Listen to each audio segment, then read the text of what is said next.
خدا ملدے نہ مندر وچ نہ مسجد وچ نہ گرجا وچ، خدا دا ایک بجھارت ہے جڑا بجھوے سے وہ بجھوے سے۔ محترم آپ دیکھیں حضور غوث پاک فرما رہے ہیں کہ جس نے پکی سچی توبہ کر لی تصوف کے تا کے درجے پہ پہنچ گیا، پھر دوسرا درجہ آ جائے گا صفائے قلبی، توبہ تھی سے گندگی خدا دور کرنے سے، پیچھے دل کو صاف کرے سے، جھاڑو لے سے اندر وہ جہاں دل کو کینہ بغض حسد، یہ حدیث پاک ہے حضور علیہ السلام نے فرمایا اسی رات کو اللہ سب کی بخشش فرماتا ہے،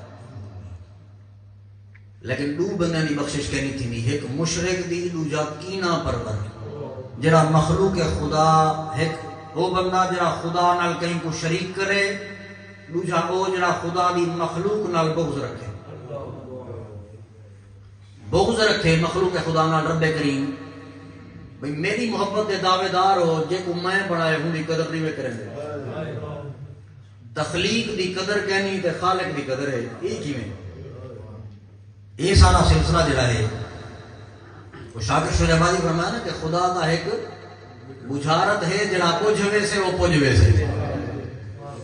خدا ملدے نہ مندر وچ نہ مسجد وچ نہ گرجا وچ، خدا کا ایک بجھارت ہے جڑا بجھوے سے وہ پجھوے سے۔ تو بجھارت یہ ہوئے وہ تو آپ کو رشتہ دار ہیں کہ بھی نظر آ سے